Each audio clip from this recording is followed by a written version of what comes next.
বন্ধুরা, আসসালামু আলাইকুম। আমি আপনাদেরকে আজকে শুভেচ্ছা জানাচ্ছি ফ্যাসিবাদ মুক্ত বাংলাদেশে। শুভেচ্ছা জানাচ্ছি একটি গণতান্ত্রিক বাংলাদেশের প্রত্যাশায়, এবং একই সঙ্গে আপনাদেরকে আন্তরিক ধন্যবাদ ও অভিনন্দন জানাতে চাই যে শত প্রতিকূলতা সত্ত্বেও আপনারা এই গণতান্ত্রিক বাংলাদেশকে প্রতিষ্ঠা করবার জন্য আপনারা আপনাদের কাজ করেছেন। আমরা দুঃখ প্রকাশ করছি যে এই বিজয়ের পরে কিছু সংখ্যক দুষ্কৃতিকারীরা তারা কয়েকটি টিভি সেন্টারে অগ্নিসংযোগ করেছে, ভাঙচুর করেছে, যা সামগ্রিকভাবে মুক্ত স্বাধীন সংবাদ গণমাধ্যমের যে স্বাধীনতা তার বিরুদ্ধে। আমরা সবসময় ফ্রিডম অফ প্রেসে বিশ্বাস করি। আমরা বিশ্বাস করি যে প্রতিটি ব্যক্তি, মানুষ, সংগঠন, বিশেষ করে সাংবাদিকেরা তারা তাদের মত একদম স্বাধীনভাবে প্রকাশ করবেন। সেই বিশ্বাসেই আমরা মনে করি যে যারা এই সমস্ত কর্মকাণ্ডে লিপ্ত থেকেছেন তারা এসব থেকে বিরত থাকবেন এবং সংবাদপত্রের যে মুক্ত ধারা তাকে অব্যাহত রাখবেন। প্রিয় সাংবাদিক ভাইরা, আমরা আজকে গভীরভাবে শ্রদ্ধা জানাতে চাই সেই সমস্ত শহীদদের, যারা ছাত্র এবং জনতা, যারা এই দীর্ঘ 15-16 বছরের যে গণতান্ত্রিক সংগ্রাম, সেই সংগ্রামে যারা প্রাণ দিয়েছেন, তাদের প্রতি আমরা গভীর শ্রদ্ধা নিবেদন করছি। আমরা অভিবাদন জানাতে চাই, স্যালিউট জানাতে চাই আমাদের ছাত্রদের, আমাদের সন্তানদের, যারা তাদের মেধা, বুদ্ধিমত্তা, সাহস নিয়ে এই ফ্যাসিবাদী সরকারের বিরুদ্ধে দাঁড়িয়ে বুকের রক্ত দিয়ে তারা আজকে বিজয় অর্জন করেছেন, ছাত্র জনতার বিজয় অর্জিত হয়েছে। আমরা তাদেরকে আবারও অভিবাদন জানাচ্ছি।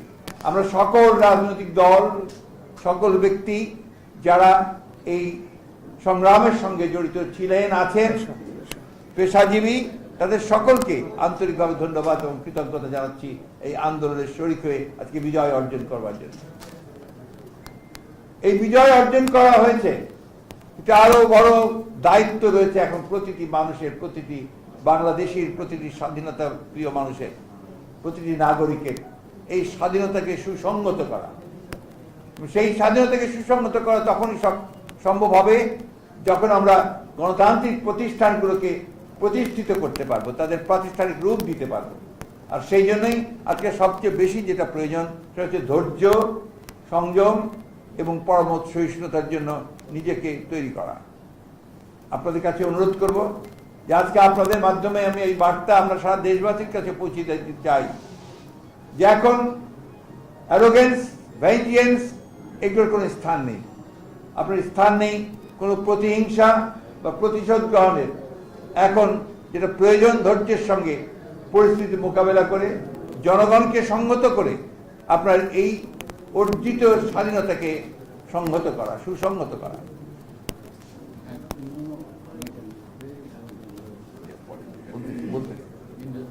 আমি আপনাদের মাধ্যমে সকলকে অনুরোধ করতে চাই আবারও এই অনুরোধটি আমাদের অত্যন্ত আন্তরিক এবং জরুরি যে আপনারা এটা সর্বক্ষেত্রে পৌঁছে দেবেন যে এখনো যারা এখন এই বিভিন্ন প্রতিষ্ঠানে প্রতিশোধমূলকভাবে অগ্নিসংযোগ করছেন, লুটপাট করছেন, বাড়িঘরে হামলা করছেন, এটা দয়া করে অবিলম্বে এই মুহূর্ত থেকে বন্ধ করুন।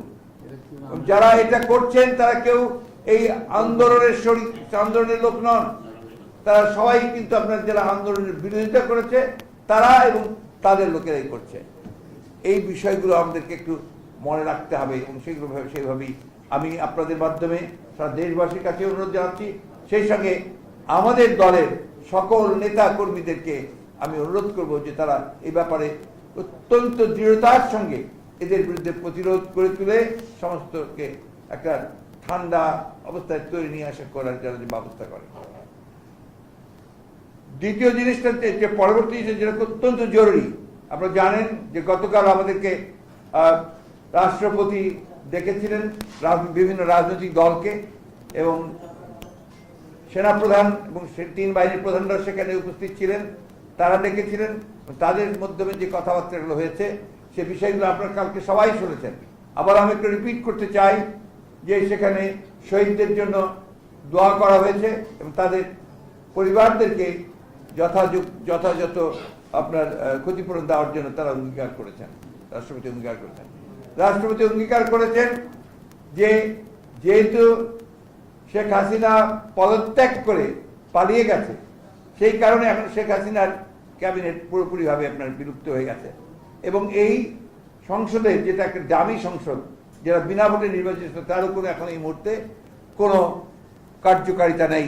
সুতরাং এটাকে 24 ঘন্টার মধ্যে ভেঙে দিয়ে একটা ইন্টারিম গভর্নমেন্ট বলেন বা একটা নিরপেক্ষ সরকার বলেন, তা গঠন করা হবে, এবং তাকে 3 মাসের মধ্যে তারা নির্বাচন করে তারা আপনার একটা নির্বাচিত সরকারের কাছে ক্ষমতা হস্তান্তর করবে। এই জিনিসগুলো আমি আবারও জোরের সঙ্গে একটু আপনার দৃঢ়তার সঙ্গে বলতে চাই যে 24 ঘন্টার মধ্যেই এই কাজগুলো সমাধান করতে হবে। আমি রাষ্ট্রপতির কাছে আহ্বান জানাচ্ছি, কাল বিলম্ব না করে আপনি আজকে এর মধ্যেই 24 ঘন্টা প্রায় হয়ে যাচ্ছে, 2টার মধ্যেই আপনি দয়া করে এটাকে অবিলম্বে এই পার্লামেন্টকে ভেঙে দিয়ে আপনার একটা অন্তর্বর্তীকালীন নিরপেক্ষ সরকার গঠন করুন, অন্যথায় দেশে আবার রাজনৈতিক শূন্যতা দেখা দিতে পারে। আমি ধন্যবাদ জানাতে চাই আমাদের দেশপ্রেমিক সশস্ত্র বাহিনীকে। তারা যে ভূমিকা রেখেছেন, তারা নিঃসন্দেহে এই দেশের রক্ষার্থে, তার স্বাধীনতার সর্বত রক্ষার্থে তারা আবার তাদের একটা ঐতিহাসিক ভূমিকা পালন করেছেন। সেটাকে সুদৃঢ় করতে হবে, সেই জন্য জনগণের সমর্থন তাদের প্রয়োজন রয়েছে। আমি তাদের প্রতি আহ্বান জানাবো যে আপনারা অতি দ্রুত আপনাদের সেই দায়িত্ব পালন করবেন দৃঢ়তার সঙ্গে। হ্যাঁ, এবং আপনাকে যেটা আমরা আগেও বলেছি, আবারও বলছি যে রাষ্ট্রপতি এবং সশস্ত্র বাহিনীর প্রধানেরা তারা সবাই একমত হয়েছেন যে তারা অবিলম্বে তারা দেশনেত্রী বেগম খালেদা জিয়ার মুক্তি দেবেন, এবং সেই সঙ্গে আমাদের যারা এই আন্দোলন চলাকালীন সময়ে মিথ্যা মামলায় যাদেরকে আটক করা হয়েছে তাদের সকলকে মুক্তি দেওয়া হবে। একই সঙ্গে অন্যান্য যে সমস্ত মিথ্যা মামলা দীর্ঘকাল ধরে আমাদের যে সমস্ত নেতাকর্মীদের রাজনৈতিকভাবে আপনার সাজা দিয়ে আটক করা হয়েছে, তাদেরকেও মুক্তি দেওয়ার সমস্ত প্রক্রিয়া তারা চূড়ান্ত করবেন, এগুলো তাদের কমিটমেন্ট। সুতরাং আমরা আশা করব এই বিষয়গুলো অতি দ্রুততার সঙ্গে হবে। একই সঙ্গে আশা করব যে সমস্ত গণতান্ত্রিক শক্তি আজকে ঐক্যবদ্ধ হয়ে অর্জিত যে সাফল্য, সেই সাফল্যকে সুসংগত করবার জন্য তারা সবাই তাদের নিজ নিজ ভূমিকা রাখবেন। এটাই আপনাদেরকে আমি মূলত জানাতে চাই। ধন্যবাদ আপনাদেরকে। এবার আরেকটি কথা বলি, যেটা অবশ্য আগাম কথা হচ্ছে, আমরা জানাবো আপনাদেরকে, আমরা তো আগামীকাল একটা সমাবেশ করতে পারি, আমরা সেটা সময় মতো জানাবো। জি, ছাত্র আন্দোলনের নেতৃবৃন্দ তাদের নেতৃত্বে এই বড় উত্থান হয়েছে। তারা গতকালকে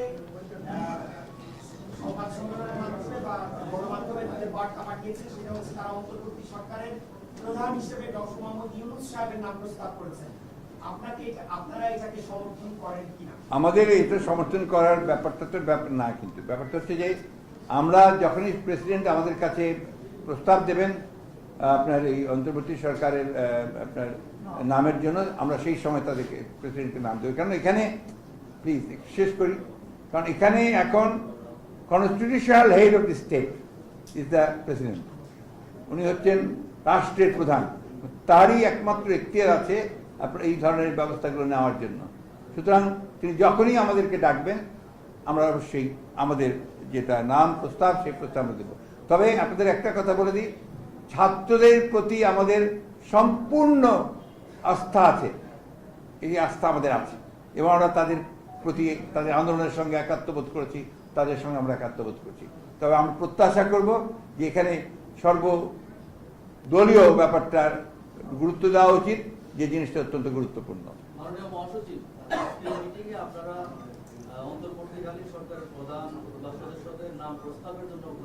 না, আমরা সেটা কোনো নাম স্থির করিনি, এটা যখন করবো আপনারা জানতে পারবেন।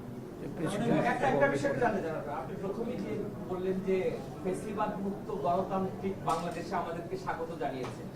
একটা রিজিমের পতন হয়েছে, জি। কিন্তু আপনি কি মনে করেন যে গণতন্ত্র ফিরেছে? এটা কি এই মুহূর্তে ফিরবে? এটা কি এত সহজ? এই 50 বছরে সেই গণতন্ত্রকে এস্টাবলিশ করা যায়নি। সুতরাং এটা তো সূচনা। আর কিন্তু এখন আমরা রাহু মুক্ত হয়েছি। আমরা একটা ফ্যাসিবাদের যে মূল হতাম, জনগণ তাকে সরিয়েছে, সে পালিয়ে গেছে, জনগণ তাকে বিতাড়িত করেছে। সেইখানেই আপনার এটা একটা বড় বিজয় নিঃসন্দেহে, এবং সেই বিজয়টাকে কনসিডারেট করতে হবে। নিশ্চয়ই ম্যাডাম এই খবরটি শুনেছেন যে দেশে যা করছে, তো ম্যাডামের কি প্রতিক্রিয়া? ম্যাডাম প্রথম যে কথাটা বলেছেন যে সবাইকে শান্ত হতে বলো, আর এখানে এখন এমন কোন ধরনের সিচুয়েশন তৈরি যেন না হয় যাতে অর্জিত বিজয় আবার ছিনিয়ে না নিয়ে যায় কেউ। এবং জনগণকে তিনি অ্যালার্ট থাকতে বলেছেন যে এই বিজয় যেন কেউ ছিনিয়ে নিতে না পারে। ম্যাডামের মুক্তির ব্যাপারে কথা হয়েছে, আপনারা জানিয়েছেন দেশবাসী নিশ্চয়ই আনন্দিত। ম্যাডাম জনসম্মুখে কবে নাগাদ আসতে পারে? উনি যখন নিজেকে মনে করবেন যে শি ইজ ফিট, তিনি অত্যন্ত অসুস্থ, আপনারা জানেন। আমরা কাল রাতেই তার সাথে দেখা করেছি, অত্যন্ত অসুস্থ। সুতরাং যখনই তিনি সুস্থ হবেন, ফিট মনে করবেন, তখন তিনি জনগণের সামনে উপস্থিত হবেন। তারেক রহমান সাহেব কবে দেশে ফিরবেন? এই স্বাধীন দেশে কবে? উনি যখনই মনে করবেন নাও হি ক্যান কাম ব্যাক, আমরা অলরেডি তাকে আমাদের অনুরোধ জানিয়েছি যেন দ্রুত চলে আসেন, সেই ব্যবস্থা হবে ইনশাআল্লাহ।